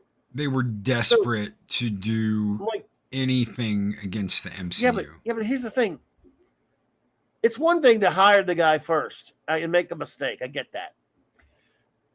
They were kind of trapped and locked into letting him do BVS. But I get that. But they didn't have to let him do Justice League ever. They could have gotten out of that somehow anyway. Because this is a guy that's already lost you. You're out of the play. He's the coach that you're out of the playoffs and half a season gone. I mean, you're out of the playoffs by October with this guy, to use a football analogy. Every time, in other words, he's not successful. He'll win you a few games, and then you'll just end up below 500 every year, and you miss the playoffs. He made a movie called Batman versus Superman. which you would have thought in theory you should have been able to make a 4-hour movie with Batman and Superman playing tiddlywinks and trip over $1 billion, and he still couldn't do that. Nope. So if he can't make big money with those two names, you've got to be bad. And what Script Doctor's saying there, so I didn't mean to interrupt you, Claudia. No, go ahead. This one? Yeah. DC films were formed due to the failure of Batman vs. Superman. Aquaman, which did as much as they could to distance themselves from Snyder, broke $1 billion. Fucking Aquaman. The guy who used to ride dolphins and seahorses and be like, KKK, is the movie that broke $1 billion. Yep. And that's right, Script. And it's like, hey, but they don't learn. And again, he's got pictures, man. He's got some dirt. I'm sorry. And maybe I don't know if they're still talking to him. He's got some major dirt because he and his little gang of Snyder bros. Let me be clear here again, because I know it's sensitive and you get in trouble for this sort of thing. I've been fighting those fuckers since 2012 before the Man of Steel destroyed screens in 13, and had them wishing all kind of evil shit on me and fighting with them for years. And yet I have friends who like those crappy movies. If you're a nice person that happens to like shit like Man of Steel, which a couple of my dear friends did the show with me who liked it, or whatever, I'm not attacking you. I'm attacking shitheads who worship this thing like this guy like a cultist. No. I'm attacking the cult. He did horrible at Krypton. He did horrible with the death of Jonathan Kent. He did horrible. The battle in town, the way the battle in town starts, Superman would not fight in the middle of a town like that. He would force them out of that town. He would not fight in Main Street. So there are problems. There are a ton of problems with Man of Steel. There's problems with Batman versus Superman. There's some things I like, but I'm not going to sit here and be like, Clobby, how dare you say anything bad? And nobody should be like that. Well, no, that's what I'm saying. I'm only talking to these people. See me? That's me. I'm Batman. I'm Batman. And these are the Snyder bots. It's not, if you're not, there are plenty of nice people that I think just have really shitty taste that again, like I said, when Man of Steel finally soiled screens and we reviewed it, my first two shows, I reviewed it with two different friends who loved it. And it wasn't till the third night when my wonderful retro blasting friends Michael and Linda came on, and we of course ripped the living shit out of the thing together. And the first two nights we did counterpoint, and you know, they were good friends, so we could, you know, beat up each other and screw around. It was fine, right? So I'm not talking about anyone who likes something I don't like. I'm talking about cultists who act like animals and treat people like shit if they're not, you know, if they're not all excited because Superman punched something. You know what's missing from this picture, Clobby? What? Batman didn't walk up to the door and go, "It's me, Batman. I have a name tag. Can I come in? Hello, it's me, Batman. Do you know whom I am? Do you know me? Can I come in? I don't have any memory of how I got out here, but I need to come in. Hello." You didn't get that. Oh, Lord. No, that's true. I didn't. I wonder if the scene that is the picture is from the callback to the monk villain of the first introduction of Detective Comics 31. Could well be, sir. Chris Purchase says, I won't defend Snyder. Good. But I will say that Man of Steel should have been an Elseworld story and not the cornerstone to create the entire cinematic universe. Superman would have saved Jonathan. You didn't say Jonathan. Yes, he would. Here's the thing. Before that happened, it wasn't unprecedented. Les Moonves and all those other idiots hired a moron like Jar Jar Abrams, who admitted he didn't like Star Trek, to ruin Star Trek. So Christopher Nolan and all these other jackasses, they bring in the guy. I'm not gonna get myself started on Watchmen. I'm gonna save that. I'm a Watchmen fan who has a lot of problems with this Watchmen movie, but I like some things about it. But they bring in a guy, Snyder, who admits, I mean, look, I'll give him the points for this. He admitted that he didn't like Superman. Superman's a big dork. I never was really a fan.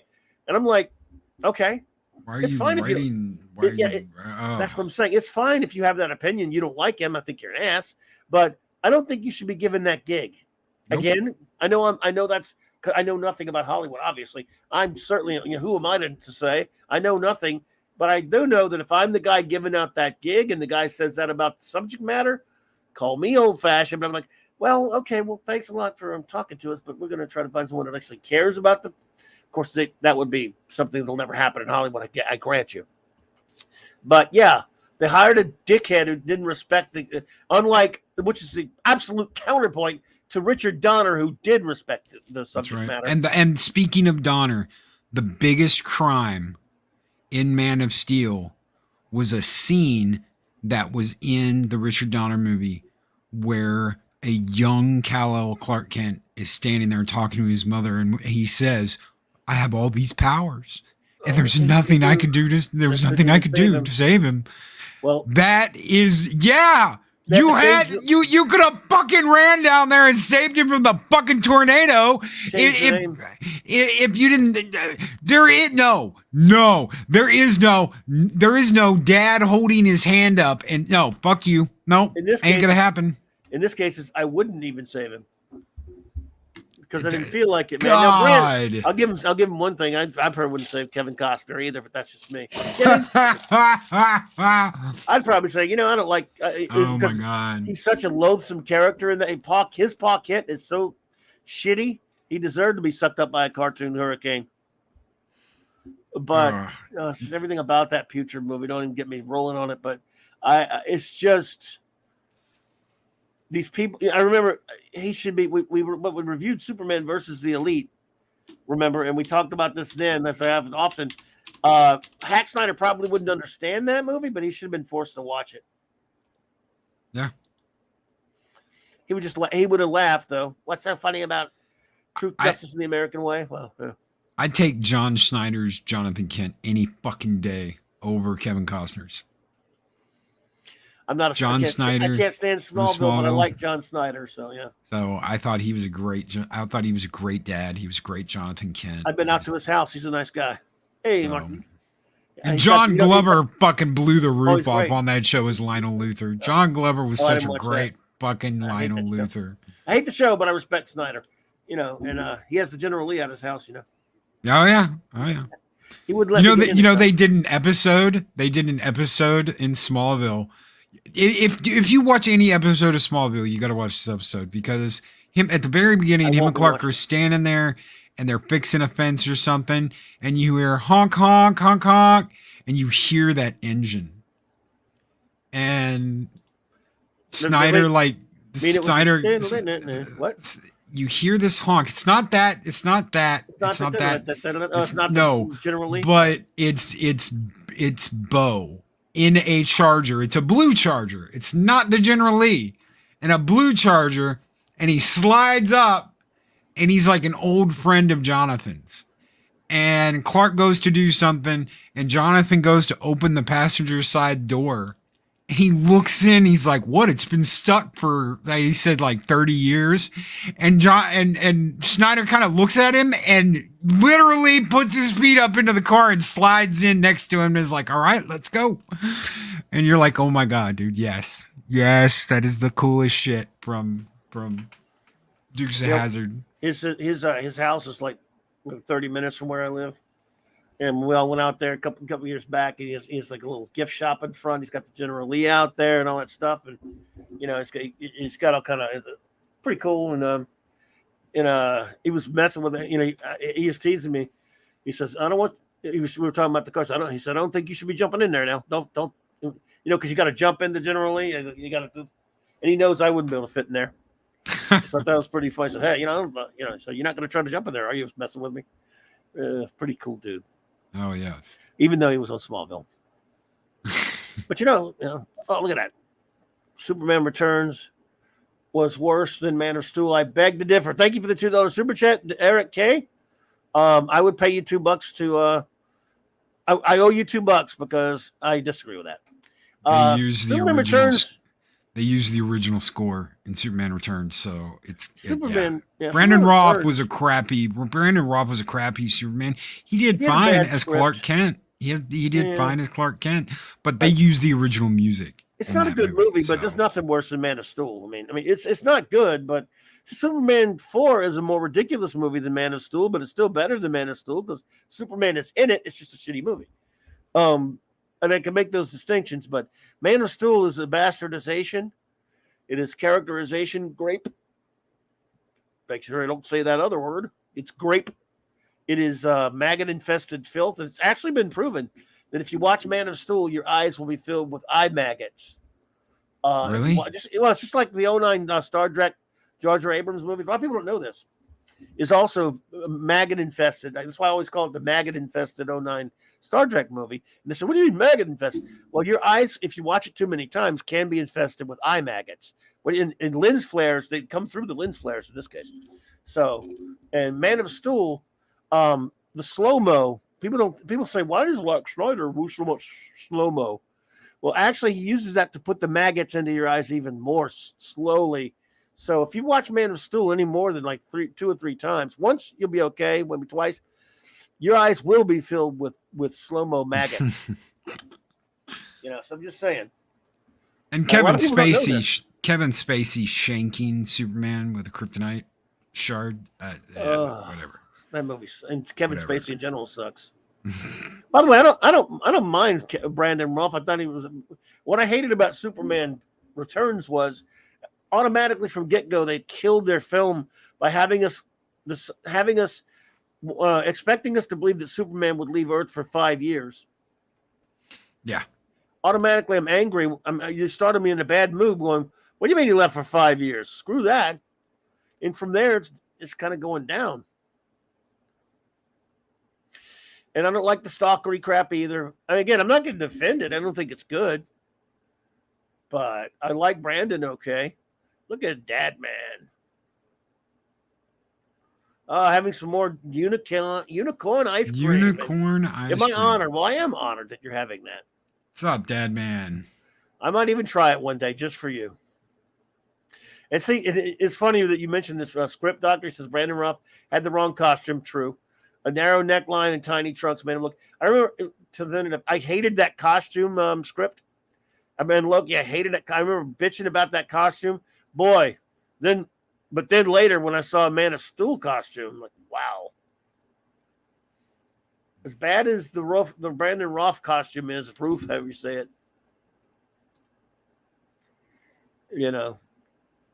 Well, what can you do?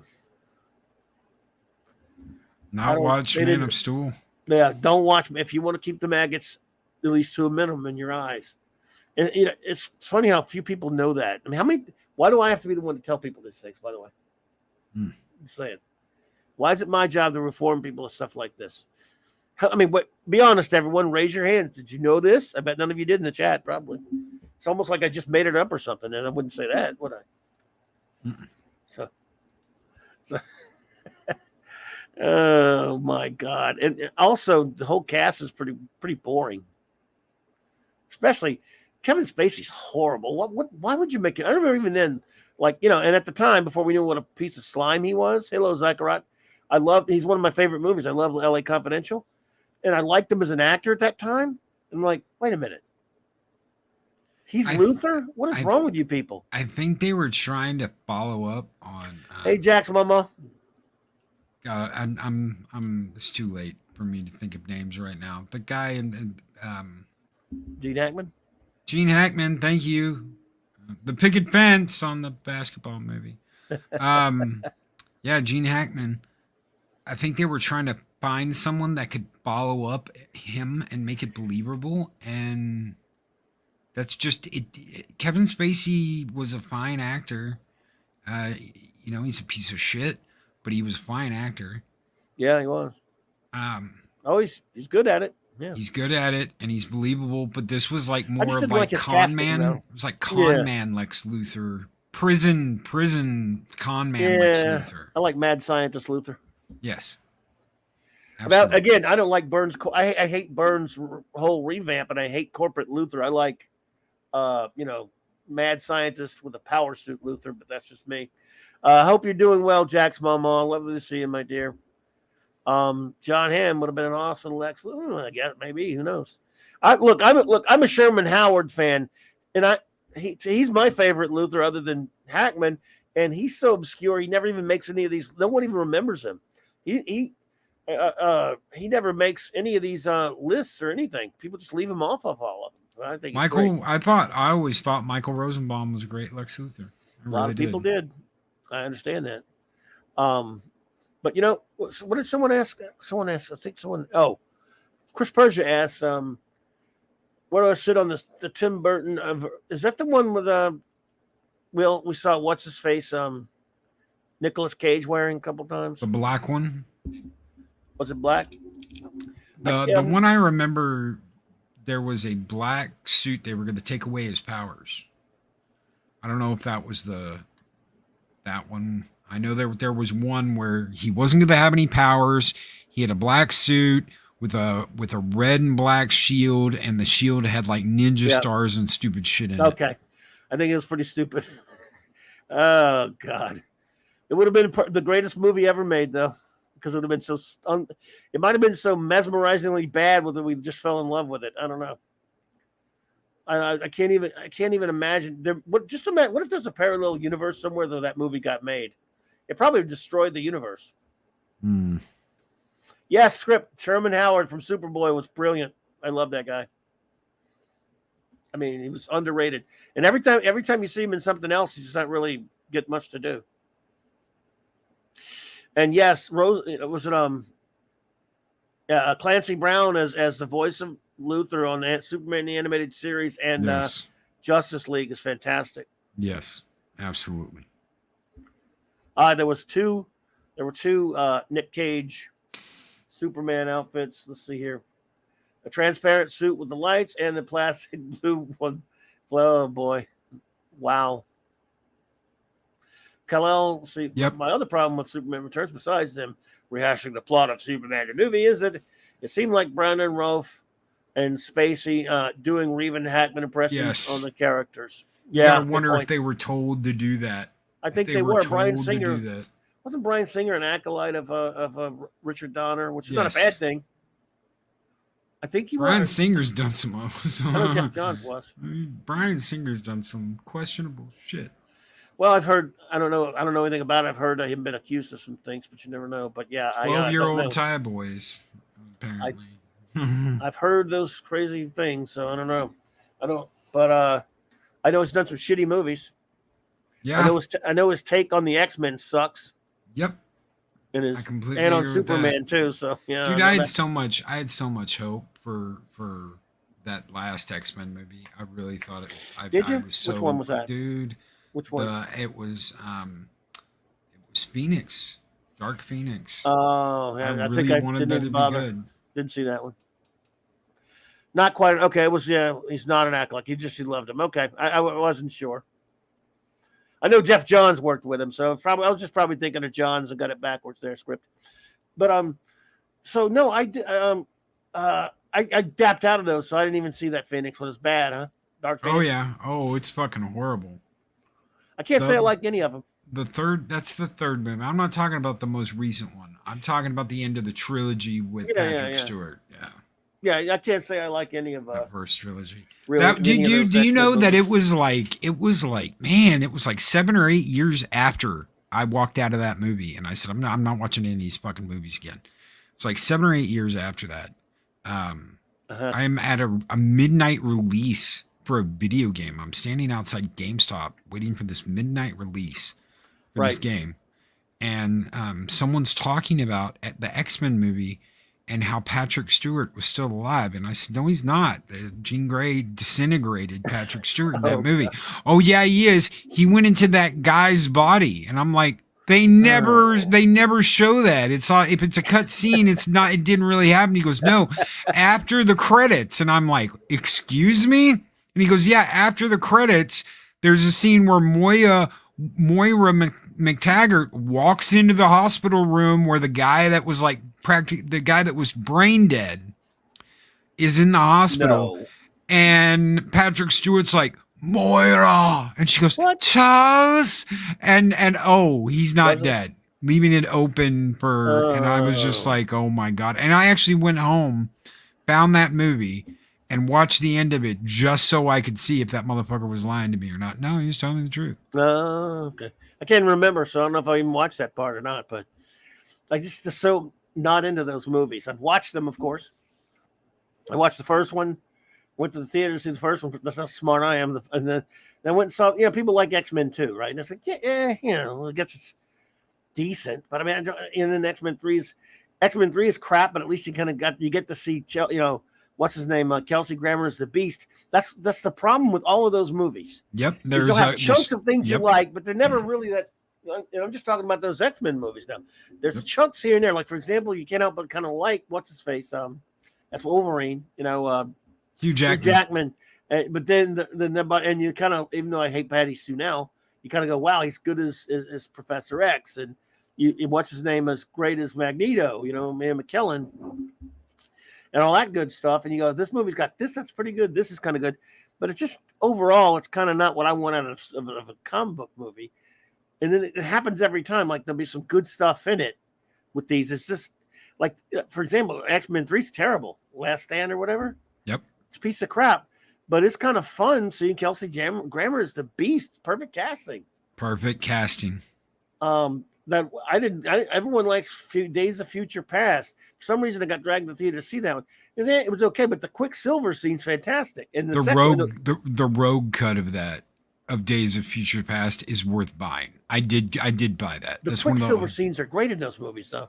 Yeah, oh yeah. But again, the rest of the whole movie, I'm like, whatever.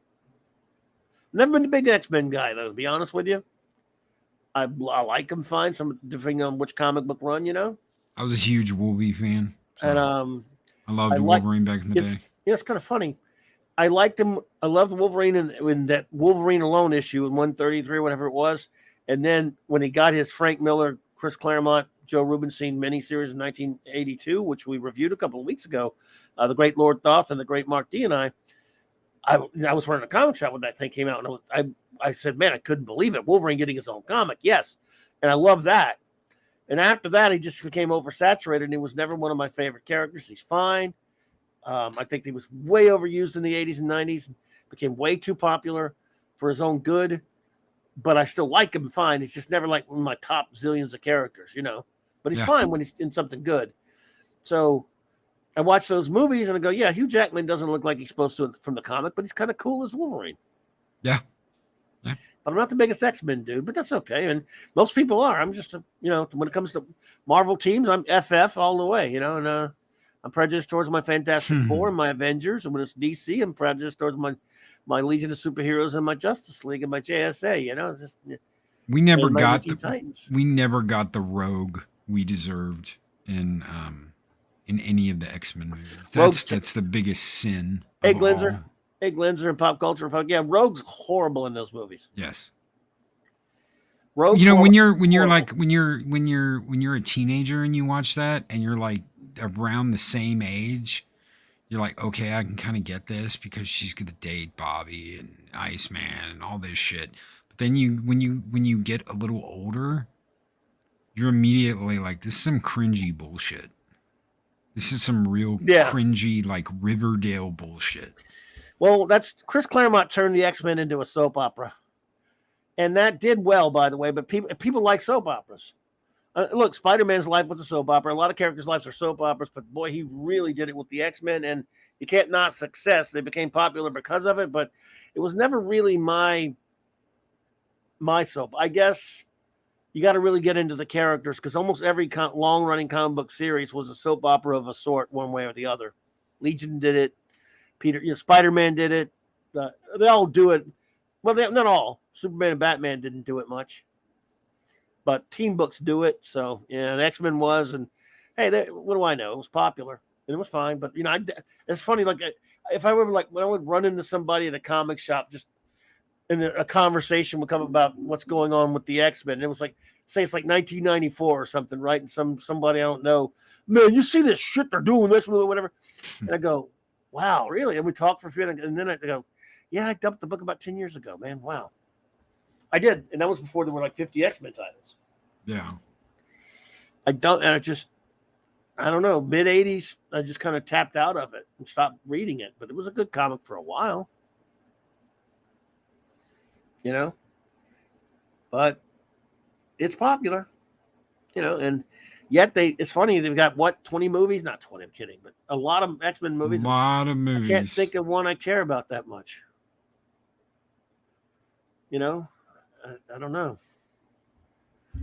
At least MCU had a few good ones for a while until they turned into dog crap. And that's the problem. Well, they're dead. I mean, it's dead in the water now. It's MCU. Yeah. I mean, I'm dreading watching those last 2 episodes of Poon Knight. Are you watching that, by the way? No, I don't watch. I don't do the Disney thing. Good. Don't do the Disney thing. I just don't want anything to do with them. Don't blame you. Wait, you're sitting through P Hard though, so pain. Oh, don't remind me. Pain. You're sitting through P Hard. That's just. I mean, P Hard's way worse than Moon Knight, but Moon Knight sucks. Yeah. What's that? J.D. Lewis says. Script Doctor says Marvel was very soap opera for a while, overly dramatic and petty. Yeah. Well, Chris Claremont loves that kind of stuff. And 12 years later, they remade the Dark Phoenix saga as bad as Last Stand was. The remake was even worse. Wow, that's saying something. They should call it Moon Knight's wife. They really should. They should call her Layla Croft. Disney ruins everything in the 21st century. They botched John Carter of Mars. How do you? Yeah, I don't know. I love that movie. I mean, we may have a disagreement on that with Script Doctor. I have some issues with it, but I really love the John Carter movie. They botched the marketing on it and destroyed themselves, but I love the movie. As a John Carter fan, I guess maybe that's because it was the only shot we'll ever get with him, and they changed some things from the books, but and Taylor was just sort of okay in the role. But I there's a lot to really enjoy in that movie for me, so I liked it. We might disagree on that one. Ever seen that one, John Carter? Mm-mm. Really? You're going to chance to check it out. I really, really loved it. I mean, it's a lot of fun. I mean, it took them 100 years to get that sucker made, but that's the one on Mars. Yes, called John Carter. Okay, I've seen it. I've seen like half of that movie. Again, it's pretty. I want to say it's certainly not 100% faithful to the book, of the books, but it is pretty close. And I think it's just and if you hadn't read the books, then you have no problem. It is a lot of fun, just a fun romp. Looks great. And again, they marketed it like shit. They just called it John Carter. Why don't you just name a movie Joe Smith while you're at it? Yeah, they could, put Mars in there, Princess of Mars. John Carter. Like Marvel had the sense on their book called John Carter, Warlord of Mars. When they made the comic book of it. Yeah. Let's see what Script says about that. He said, I felt they made the story too dense, like a trilogy told in one film. I think it was a bit compact there. I tend to agree. Lots to like about it, but the fact that Disney dumped it and walked away is criminal. I'm so with you there. I have definitely issues with some of the decisions made in terms of what they filmed, but I really enjoyed it. I just really had a good time. I thought it was a lot of fun, and they could have really gone somewhere with it. And because I'm a big fan of the books. I'm a big fan of Edgar Rice Burroughs in general. And Tarzan has 50,000 movies. John Carter gets technically 2 movies, but really only 1. And when I say technically, that's because some Sci-Fi Channel low budget piece of crap movie with Tracy Lords and Antonio Sabato Jr. was an attempt to make a John Carter movie before that. So you gotta get a chance though. But yeah, they market this thing poorly, and they just put it out as the word John Carter, like he's a household name like Tarzan or something, or Flash Gordon. That's not how it works. You should have said John Carter of Mars. John Carter. You got to get the word Mars in there or something at least. But yeah, you absolutely do. I mean, it was just. But yeah, and again, the main guy, I think he did a decent job in it. Yeah, the first book was Princess of Mars, and so I can't remember if the Tracy Lords one was called Princess of Mars or not, though, Script Doctor. It was something, but it was made for the sci-fi. It was like made for $20 for for the syphilis channel. The syphilis channel. We used to call the sci-fi channel the syphilis channel. But anyway, what are you gonna do? So, dude, man, this has been fantastic. You hanging out with me. And I know I'm keeping you up late, man, but I just no. This is great. And talk with you, brother. This is great. How about we plan for our next animation review? What do you think we should do next? Obviously, it'll be over on your channel. Unless you want it to be here, it's always fine here too. What do you think, man? What do we have left in our reservoir, in our quiver, if you will? DC animated movies. Let's see what we've got here. All DC animated movies from 1993 to 2020. We have not done Batman versus Mr. Freeze. We haven't done Batman Beyond, Return of the Joker. We haven't done Mystery of the Batwoman, Batman versus Dracula, Superman Brainiac Attacks, Teen Titans. I can't watch Doomsday. It's so screwy. Gotham Knight, no. Wonder Woman, Green Lantern First Flight. We did Public Enemy, Justice League Crisis on Two Earths. We haven't done that yet. Nope. Batman Under the Red Hood. Not yet, but we will. Let's get those really juicy ones out of here done first. All-Star Superman. Yeah, we'll do that soon too. Green Lantern Emerald Knights. Love it. Well, have you seen that? No. Dude. Oh my, have you seen that? Or First Flight? I didn't like it first, but it's grown on me. It's okay. I don't know if you're a Green Lantern guy. I think we talked about. I am. Oh yeah. You want to throw some variety out there and do a Green Lantern next? Let's do Green Lantern Emerald Knights. If you say okay, that's after it, but it's a string of short stories, but it's great. I love that movie. Awesome. You want to do that? Awesome. Let's do that. We haven't done Hal Jordan yet, so yeah. You have access to it, I'm sure. Oh yeah. You have a big old set, don't you? A big old set. Yes, I do. even though First Flight was made before it, I guess it doesn't really matter. Someone clip that Clobberin times Loki. You have a big old set, don't you? Oh yeah. Oh my. Yes. Let's see here. Okay, well, dude. Yeah, we'll keep like a little sort of random. It'll be a little random there. Like throw one, we've been doing a lot of Justice League, and what we've done we've done two of the Justice League ones so far. We've done Justice League Doom, and now this one, the Final Frontier. These are the voyages of the Justice League satellite. No, and so let's save that other good one, which was Crisis on Two Worlds, for the future. We'll go to some variety now. Do a couple of individual characters, maybe. Yeah, I mean that dude. Little Green Lantern next time. How about that? Awesome. Yeah. All right. Well, so Emerald Knights it is. Everyone, turn in your hymnals to something. I don't know, whatever. Your Clobberin time hymnals to whatever, and just write it in your journal, folks. Next month, Stu, Loki, and I will review Green Lantern Emerald Knights. Yeah. J.D. Lewis, take it easy, buddy. And so, yep, looking forward. I mean, well, any excuse to rewatch that again. Have you ever seen? You haven't seen that or First Flight, right? Oh, good. I've seen First Flight. Okay. I have not seen Emerald Knights. Oh, good. You're in for a treat, I think. So I think you might like it. Did you ever watch that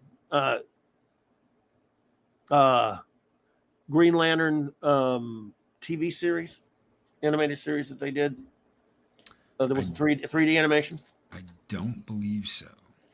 Some people don't like that 3D animation that much. It's not my favorite. I like the 2D better, but I got used to it right away. It was only 26 episodes, which is tragic. I really, really love that show. If you're a Hal fan, I mean, you get Hal and you get a show with both Hal and Kilowog. How cool is that? Oh, hell yeah. That sounds great.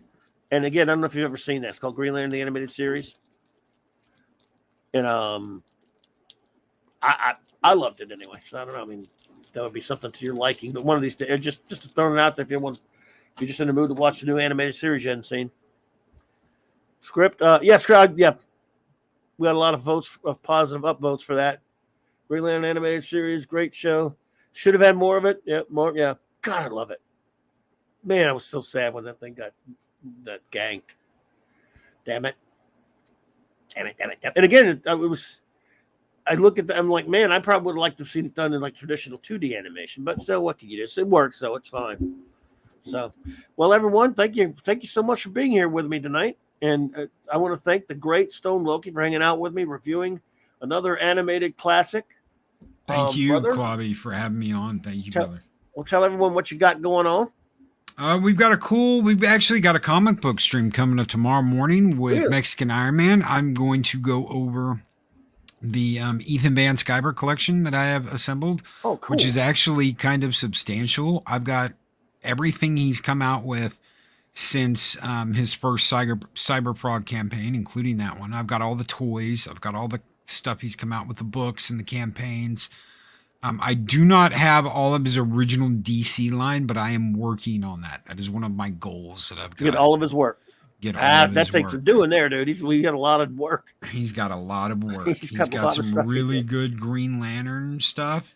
Yeah. So it's going to take me some time to kind of get to that, but I am working on getting to that. That's an amazing goal there, to collect all the work of one particular artist. That's incredible, but he's a great artist, so yeah, that's fantastic. So we'll be hanging out tomorrow talking comics, and of course, every all through the week as well. What you got going on? Just the regular morning show and other streams, of course, right? I've got the morning show Thursday and Friday will be recorded. It's going to be a little weird. Okay. I will have a show Thursday and Friday. It will be pre-recorded because I am on the way to Nashville to ICC Con. Oh, really? Yeah. Cool. So I will be on the road Thursday and Friday. I'm going to do a couple of live streams from on location though. So that should be fun. I haven't figured out how I'm going to do that yet, but I'm going to do it. Excellent. Well, thank you all for being with us tonight. I really appreciate it. It's wonderful to have you here. You've just been amazing. Hey, Script Doctor, good to see you there, buddy. The great Mark D with this C, bud. I hope you feel better. Steve Mitchell, great to see you, buddy. Big M for the great Mark C, as always. We appreciate you all putting that M in there, everyone. Polymes, Minion, Pupper, Oliver Belamonte, thank you so much. Kal-El, buddy, thank you. JD Lewis. Guagnar. I'm sorry, I said that wrong. Good to see you there. Chris Persian, Eric Kate, thank you so much, my great friends. Pop Culture Republic, Simply, Steve. Who else was here? Comic Relief Crusader, Glenzer.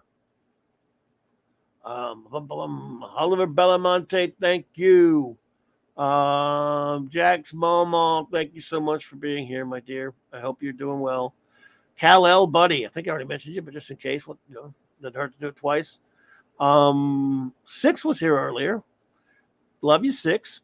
Thank you for popping in. Indeed. Indeed. Killy Chow, Dadman Walking was here. We'd like to get the shout outs to them. Monkey Jeebus was here. Yeah, what a great crowd we had tonight. And again, my apologies if I forget some of them. J-Man was here earlier. Max Redstone was here earlier. Wow, what a group. Phantom Outsider was here. Neurotimax Amanda Bear was here. Thank you all. Claude was here. Venomous. I think I got everybody. If I miss anyone, I apologize. Thank you all for being here tonight. Have a wonderful rest of your weekends. I'll play us out with these important messages and these amazing end credits. Have a great night, everyone.